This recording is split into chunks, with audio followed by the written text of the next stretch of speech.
अस्सलाम वालेकुम। प्रोग्राम सहाफ़ी में मतियुल्लाह जान। हुकूमत ने सुप्रीम कोर्ट पर अपना झंडा गाड़ दिया है। मतनाज़ा 26वीं यानी तरमीम के तहत बनाए गए जुडिशल कमीशन का आज पहला इजलास था, जिसमें हुकूमत ने अपनी अददी ताकत के ज़रिए अपनी पसंद के 7 जजों को आइनी बेंच के लिए मुंतखब कर लिया है। 7-5 की अक्सरियत से जुडिशल कमीशन के अंदर आज 7 जजों के नाम को मुंतखब किया गया है, जो कि आइनी बेंच का हिस्सा होंगे। उस आइनी बेंच में सीनियर तरीन जज जस्टिस अमीनुद्दीन खान अब बज़ाहिर एक सुपर चीफ जस्टिस बन गए हैं, क्योंकि बतौर सरबराह आइनी बेंच अब वो जुडिशल कमीशन ऑफ पाकिस्तान के मेंबर तो पहले ही थे, मगर इस आइनी बेंच की सरबराही करते हुए वो आइनी बेंच की बनी हुई 3 जजों की कमेटी के भी सरबराह होंगे और प्रैक्टिस एंड प्रोसीजर एक्ट के तहत बनाई गई पुरानी सुप्रीम कोर्ट की जजेस कमेटी के भी एक रुकन होंगे। आइनी बेंच ये वो बेंच है कि जिसके फैसले जो हैं हतमी होंगे, फाइनल होंगे, और ये फैसले उन आइनी और कानूनी मामलात पर होंगे जिन मामलात पर माजी में हुकूमतें बनती रही हैं, गिरती रही हैं। तो यूँ ये 7 जजेस जिनको बज़ाहिर तो 2 माह की मुद्दत के लिए चुना गया है, ये यकीनी तौर पे 2 माह के अंदर ऐसे आइनी और कानूनी सवालात के जवाब देंगे जिससे मौजूदा हुकूमत के सियासी मुस्तकबिल का फैसला हो सकता है। इसी वाले से आज हम बात करेंगे। हमारे साथ स्टूडियोस में मौजूद हैं जहांगीर जदून, साबिक एडवोकेट जनरल इस्लामाबाद, जो मुस्लिम लीग नून की हुकूमत में एडवोकेट जनरल रहे हैं, और इनके साथ तशरीफ़ फरमा हैं साबिक advocate general Punjab Faisal Chaudhry advocate. बहुत शुक्रिया एडवोकेट चौधरी साहब, आप भी तहरीक इंसाफ की हुकूमत में अपनी खिदमात अंजाम देते रहे हैं और हमें टेलीफोन लाइन पे ज्वाइन किया है, बल्कि वीडियो लिंक पे मौजूद हैं बैरिस्टर आबिद ज़ुबैरी, जो साबिक सदर सुप्रीम कोर्ट बार एसोसिएशन हैं, माहिर कानून भी हैं। सबसे पहले तो आबिद ज़ुबैरी साहब, मैं आपकी तरफ ही आऊँगा। आज का जो ये जुडिशल कमीशन का पहला इजलास था, इससे पहले बड़े तनाज़ात हुए और जस्टिस मंसूर अली शाह और जस्टिस मुनीब का ख़त भी मंजर आम पे आया, जिसमें उन्होंने ये कहा था कि फुल कोर्ट को फौरी तौर पे तलब किया जाए और 26वीं यानी तरमीम के खिलाफ दरखास्तें समाअत के लिए मुकर्रर की जाएँ। जस्टिस मंसूर और जस्टिस मुनीब का ख़त में ये तकाजा किस हद तक आइनी और कानूनी था, और आपके ख्याल में फुल कोर्ट क्यों नहीं बनाई गई और क्यों बननी चाहिए थी? बिस्मिल्लाहिर्रहमानिर्रहीम। देखिए, इसलिए बनानी चाहिए थी, उस खुद खत का मतन जो आपने ही हमें कल दिखाया था, उसके अंदर उन्होंने खुद ही बात लिखी थी कि ये जो 26वीं आइनी तरमीम को जो चैलेंज किया गया है मुख्तलिफ लोगों ने, उसका फैसला किया जाए ताकि ये फैसला हो सके कि आया ये आइनी तरमीम आइन के सही आइन के तहत या नहीं। लेकिन आपने देखा उन्होंने खत लिखा और फिर उसके बाद वो नहीं आई मीटिंग में, तो उन्होंने दोनों ने मीटिंग करके कही, लेकिन वो उन्होंने इजलास चीफ जस्टिस साहब ने शायद नहीं किया और बेंच भी नहीं बनाई, ना फुल कोर्ट नहीं बनाया और ना उस केस को फिक्स किया। और फिर उन्होंने पिछले कुछ दिन पहले तो उन्होंने खुद ही जुडिशल कमीशन ऑफ पाकिस्तान का इजलास उन्होंने बुला लिया था, और उसमें साफ लग रहा था कि ये जो जजेस की जो लोग हैं अक्सरियत ये माइनॉरिटी में हो जाएंगे, क्योंकि देखिए ये सारी तरमीम इस तरह से की गई थी कि हुकूमत और पार्लियामान के मेंबरान को उसके अंदर अदली अक्सरियत दे दी गई थी। पाकिस्तान बार के मेंबर भी उसी ग्रुप के हैं, वो तो वैसे ही, हमने तो सारी उम्र उनसे बड़ी उसूल की बातें सुनी, लेकिन कुछ पिछले साल से उनके उसूल पता नहीं कहाँ चले गए। और फिर तीसरे और जस्टिस अमीनुद्दीन साहब, जिनके लिए तो हम सुन रहे थे आपके प्रोग्राम्स में, आपने कई प्रोग्राम्स किए कि उन्हीं को हुकूमत की कोशिश थी या उनकी ख्वाहिश थी कि जस्टिस अमीनुद्दीन को ही आईनी अदालत का सरबराह बनाया जाए, और उन्होंने भी उनका साथ दे के वो आज माशाल्लाह से उसमें हो गए। लेकिन एक बात बड़ी क्लियर हो गई है मतियुल्लाह जान साहब कि ये जो पार्लियामान जो कल के जो कई कवानीन जो पास किए इस पार्लियामान ने, आपने देखा, उसमें मुबारकबाद देना चाहता हूँ हमारी पार्लियामान हुकूमत को कि जो बात हम सुनते आते थे और हमारे कान पक गए थे उससे कि पार्लियामानी सुप्रीमेसी है हमारी यहाँ, वो अल्लाह के फल से उन्होंने खुद ही कल सरेंडर कर दी। मतलब पहले तो थी, लेकिन कल ज़ाहिर तौर पे भी उन्होंने सरेंडर करके अपनी पावर वगैरह किसी और को दे दी ऑफिशियली। तो मैं आपको आपके तवज्जुह से उनको इस बात की मुबारकबाद देना चाहता हूँ कि जिस तरह का उन्होंने कानून हमारी अदालत को अपने मातहत कर लिया, कल उन्होंने अपने आप को भी मातहत बना लिया। ठीक, अच्छा आबिद ज़ुबैरी साहब, आप हमारे साथ ही हैं। ये अजीब मनाजर हैं। आज जो सरकारी तौर पे सुप्रीम कोर्ट ऑफ पाकिस्तान की तरफ से एक एलामिया जारी हुआ है, एक प्रेस रिलीज़ है, और फिर उसके साथ एक तस्वीर भी है। तो मैं ये तस्वीर जो है अपने नाज़रीन को भी दिखाना चाहता हूँ और फिर जहांगीर जदून और फैसल चौधरी से भी राय लेना चाहता हूँ। इस तस्वीर में हम देख रहे हैं कि शायद तारीख में पहली बार इसमें हम तकरीबन 4 सियासतदान, बल्कि 5 अगर कहें तो गलत ना होगा, 5 सियासतदान चीफ जस्टिस और सुप्रीम कोर्ट के सीनियर तरीन 3 जजों के आमने सामने बैठे हैं एक कॉन्फ्रेंस रूम में। और ये जुडिशल कमीशन का इजलास की तस्वीर है, जिसमें अगर आप गौर से देखें तो एक तरफ ये लॉ मिनिस्टर मुस्कराते चेहरे की तरफ चीफ जस्टिस के दाएं हाथ पे, फिर अटॉर्नी जनरल और अख्तर हुसैन बार कौंसिल के नुमाइंदे और 2 सियासतदान शिबली फराज और उमर अयूब, और उनके साथ एक खातून हैं रोशन बरोचा जो कि स्पीकर की नामजद हैं। और दूसरी तरफ जो हैं रजिस्ट्रार हैं, सबसे पहले जो सेक्रेटरी हैं कमीशन की, और जस्टिस मंसूर अली शाह हैं, जस्टिस मुनीब हैं, जस्टिस अमीनुद्दीन खान हैं, और फिर 2 सियासतदान फारूक एच नायक और शेख आफ्ताब जो नून लीग के हैं। तो ये डिस्कस क्या कर रहे हैं? अब ये देखें, ये मंजर देखें, ये डिस्कस कर रहे हैं कि आने वाले दिनों में जो आइनी दरख्वास्तें आएंगी, जो हुकूमत के ख़िलाफ़ होंगी, वफाक के ख़िलाफ़ होंगी, सियासतदानों के मफाद से उसमें होंगे, उसके लिए कौन से जजेस को मुकर्रर किया जाए। तो 7 और 5 की अक्सरियत से सियासतदानों और जजों ने मिलकर बैठ के 7 जजों का नाम चूज़ किया है। वो नाम पहले ही आ चुके हैं, जस्टिस अमीनुद्दीन खान उनके सरबराह हैं। मगर मेरा सवाल ये है कि अब ये जो 7-5 की अक्सरियत जो बनी है, इसमें बज़ाहिर जस्टिस अमीनुद्दीन खान ने अपने आप को खुद वोट दिया है, और जो सुप्रीम कोर्ट के जजेस हैं उन्होंने जस्टिस अमीनुद्दीन खान को वोट नहीं दिया।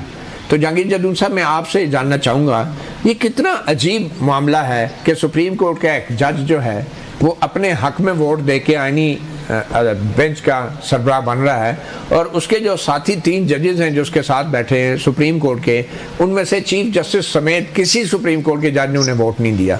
तो ये जस्टिस अमीनुद्दीन खान का जो एक स्विंग वोट था, अगर वो ना देते तो ये बेंच बन ही नहीं सकता था, आइनी बेंच। तो ये कैसा लगा है उन्होंने अपने आप को जो वोट दे के अपने हक में जो वोट का हक इस्तेमाल किया है? क्या इसमें कोई कॉन्फ्लिक्ट ऑफ इंटरेस्ट नहीं, ज़ाती मफाद नहीं? और क्या सुप्रीम कोर्ट का जज जो है अपने हल्फ के मुताबिक ज़ाती मफाद के लिए कोई भी काम या फैसला कर सकता है? तो बहुत शुक्रिया। देखें, कॉन्फ्लिक्ट ऑफ इंटरेस्ट का तो पाकिस्तान के अंदर रवाज ही नहीं है। यहाँ पे तो जानबूझ के कॉन्फ्लिक्ट ऑफ इंटरेस्ट पैदा करके अपनी फेवर में इंटरेस्ट लिया जाता है। अब देखें ना, अगर इनको चाहिए था कि ये इस बेंच का ऐसा ना बनते, तो इनकी गैर मौजूदगी में अगर इनको इलेक्ट कर दिया तो ज़्यादा बेहतर था। लेकिन ये जुडिशल कमीशन के मेंबर बने। अब 2 जो कमेटियाँ हैं उनमें एट अ टाइम ये मेंबर है। प्रैक्टिस एंड प्रोसीजर जो कॉन्स्टिट्यूशनल बेंच के अंदर उसमें भी मेंबर है, और जो सुप्रीम कोर्ट के उसमें भी मेंबर है। देखें, जस्टिस अमीनुद्दीन खान को, और जुडिशल कमीशन के भी मेंबर है। जस्टिस अमीनुद्दीन खान को किस क्राइटेरिया पे, किस इंटेलेक्ट ऑफ माइंड के साथ चुना गया कि आईनी फैसले करेंगे? इनका माइंड तो सामने आ गया था मकसूद नशिस्तों के केस। अब देखें, अब देखें, ये मैंने तो आज किसी को कहा था कि मेरी नज़र से नहीं गुजरा, तो आप इनकी कोई कॉन्स्टिट्यूशनल इंटरप्रिटेशन ऐसी हुई हो जो उन्होंने पिछले 1-2 साल में 4 साल में की हो, तो मुझे ज़रा जजमेंट भेज देना ताकि मैं देख सकूँ। आप भी सुप्रीम कोर्ट में रोजाना होते हैं तो आपको मुझसे ज़्यादा पता होगा। ये जो मकसूद नशिस्तों के केस में जस्टिस अमीनुद्दीन खान ने और जस्टिस नईम अख्तर अफगान ने जो जजमेंट दी थी, जी, उन्होंने कहा था कि जो सरकार के इदारे हैं, एग्जीक्यूटिव है, वो पाबंद नहीं है सुप्रीम कोर्ट के गैर आईनी फैसलों पे। मेरे हाल में देखिए, मेरी ओपिनियन ये है कि इन्होंने मिसकंडक्ट किया है, और उन्हीं जजों के बेंच आज इनके साथ मौजूद है, इन्होंने कहा कि इनका आर्डर आपने नहीं मानना, इनका आर्डर जो है वो गैर आईनी है, और इलेक्शन कमीशन में पाबंदी नहीं है कि वो इनका आर्डर माने, वो गैर आईनी है। अब देखें कि ऐसा शख्स जो ये कह रहा है कि मेरे साथी जजेस का आप आर्डर ना माने, वो गैर आईनी है, और इलेक्शन कमीशन को ये देखें ना, ये सारा फार्मूला जो ये काजी फार्मूला चल रहा है। काजी साहब ने इलेक्शन कमीशन को सुप्रीम कोर्ट के सामने खुद खड़ा किया। आज वही तसलसल जो है ये मैनेज है सारी चीज़ें ना। गवर्नमेंट देखें आज इनकी है, कल कोई किसी और गवर्नमेंट की होगी। 2018 में इनकी गवर्नमेंट थी, 2000 आगे 26, 27, 28 में किसी और की गवर्नमेंट आ जाएगी। लेकिन ये सारा टिल्ट जो है ये गवर्नमेंट की फेवर में है। अब जो गवर्नमेंट का बंदा चाहेगा वही कॉन्स्टिट्यूशनल बेंच आएगा, जो गवर्नमेंट की कमेटी जाएगी वो आगे बेंच ही मेंबर बनेंगे। फैसल चौधरी साहब, पाकिस्तान तहरीक इंसाफ ने तो 26वीं यानी तरमीम को भी चैलेंज कर रखा है। उन्होंने चीफ जस्टिस के इंतखाब करने वाली 12 रुकनी पार्लिमानी कमेटी का भी बॉयकॉट किया। तो इस जुडिशल कमीशन में आज वो शरीक हो गए, और उसी जुडिशल कमीशन जिसको उन्होंने चैलेंज कर रखा है, क्या ये खुला तजाद नहीं? देखिए मतीउल्लाह, दो ही तरीक़ेकार हो सकते हैं ना किसी भी मामले को हैंडल करने के। एक तो है पॉलिटिकल एंगेजमेंट और दूसरी बात है कि आप उसके ख़िलाफ़ एजिटेट करें और सड़कों का रास्ता अपनाएं। तो मैं समझता हूँ कि पार्लिमानी कमेटी का जो बायकॉट था वो भी नहीं करना चाहिए था, वहाँ पे भी जाना चाहिए था, क्योंकि जितने आप पॉलिटिकली एंगेज होते हैं उतने आप स्पेस गेन करते हैं। लाइक जो प्रिंसिपल ऑफ सीनियरिटी को अगर एक वोट पड़ा है उस पार्लिमानी कमेटी में, वो 4 पढ़ते तो प्रिंसिपल सीनियरिटी जो है ज़्यादा स्ट्रेंथन होता, क्योंकि जो वोट है वो जो वकला हैं, मेजॉरिटी ऑफ वकला की वो भी प्रिंसिपल ऑफ सीनियरिटी को सपोर्ट करते हैं, और इस तरह से तहरीक इंसाफ का भी एक स्टांस है। तो एंगेजमेंट होना या एंगेजमेंट करना मेरा नज़दीक वो ज़्यादा बेहतर तरीक़ेकार है बजाय इसके कि आप कुछ और करें, क्योंकि हम इस बात को सारे तस्लीम करते हैं कि ये जो आइनी तरमीम है ये एक गलत तरीके से लाई गई। ये आइनी तरमीम पाकिस्तान के निज़ाम अदल के लिए एक मोहलक जहर है, ये इस अवाम जो आज़ादिया पे हमला भी है। लेकिन ये बात इस वक्त डिजोरे सही, डिफैक्टो सही, डिजोरे नहीं, तो फिर आइनी तरमीम तो है। अमेरिका में होने वाले सदारती इलेक्शंस की, और याद रहे कि ये कोई पाकिस्तान के इलेक्शंस नहीं हैं, अमेरिका सुपर पावर के इलेक्शन हैं, जहां पे सदारती इलेक्शन के नताइज का पाकिस्तान की सियासत पे भी बराह रास्त असर पड़ता है। हम जितने भी तज्जिए कर लें, जितनी भी तरदीदें कर लें कि अमेरिका की सियासत का, अमेरिका की हुकूमत का पाकिस्तान में कोई किरदार नहीं है, ये सब झूठ है। और ये सब एक किस्म का दोगलापन होगा अगर ये कहा जाए कि अमेरिकी सियासत का, अमेरिकी हुकूमत का, अमेरिकी पॉलिसियों का पाकिस्तान की सियासत, हुकूमत और पॉलिसियों पर असर नहीं पड़ता। इसी वाले से हम बात करेंगे, और ख़बरें तो ये गर्म हैं कि सदर ट्रंप और कामिला हैरिस के दरमियान जो इंतखाबी दौड़ है वो इतनी क्लोज है, इतना मुश्किल है उसको प्रेडिक्ट करना कि शायद अभी तक भी अमेरिका के जो तज्जियाकार हैं या जो एग्जिट पोल्स हैं उनकी तरफ से भी कोई वाज़ेह मालूमात सामने नहीं आ रही। इस फैसला है जो पाकिस्तान में रहने वाले लोग ही बेहतर तौर पे इसके बारे में कर सकते हैं। मगर अगर इकबाल साहब मैं आपकी तरफ आना चाहूँगा, आपको क्या लग रहा है कि अमेरिका में बैठ के पाकिस्तान की जो सियासी सूरत हाल है उसके हवाले से आपको क्या लग रहा है, कुछ तब्दीली आ सकती है अमेरिकी इलेक्शन के नताइज आने के बाद? यानी सादा अल्फाज में आप ये पूछना चाह रहे हैं कि क्या डोनाल्ड ट्रंप आके इमरान खान को रिहा कर देंगे? देखें, ये हमारे यहाँ बात यह है कि हमारे यहाँ बेचारे डूबते को तिनके का सहारा वाली बात है।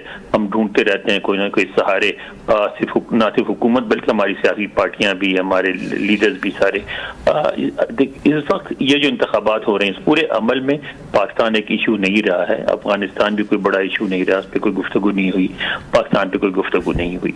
इस वक्त डोनाल्ड ट्रंप अगर सदर बन गए तो उनके जहन में पहला मसला पाकिस्तान नहीं होगा और मतलब यूक्रेन है, वहाँ वॉर खत्म कराने की कोशिश करेंगे, मिडिल ईस्ट है। मैं नहीं समझता हूँ कि पहली बात उनके जहन में इमरान खान की होगी। बाद में अगर कोई ऐसा मौका होता है, अगर पाकिस्तान के अंदर हंगामे होते हैं तो उस पर वो जरूर स्टैंड लेंगे, लेकिन फौरी तौर पे मैं नहीं समझता कि इमरान खान की रिहा कराने की कोशिश करेंगे। वैसे ओवरऑल परसेप्शन क्या है जो कि पाकिस्तान में इस वक्त सियासी सूरत हाल है उसके बारे में? क्या ये एक जमहूरी अंदाज में ये मुल्क चल रहा है या गैर जमहूरी अंदाज में? ये देखिए, परसेप्शन का अंदाजा अगर आप कांग्रेस से लगाएं तो कांग्रेस में 12 तशवीश का इजहार किया गया है, और उसके अलावा थिंक टैंक्स वगैरह में जो डिस्कशन होती है उसमें भी ये कहा जाता है कि गैर जमहूरी है। लेकिन जहाँ तक इंतजामिया है, इंतजामिया समझती है कि उसके मफादात जो हैं वो पाकिस्तानी इस्टेब्लिशमेंट के साथ हैं, चाहे वो डेमोक्रेट्स हो या रिपब्लिकन हो, और वो इस्टेब्लिशमेंट को सपोर्ट करते हैं।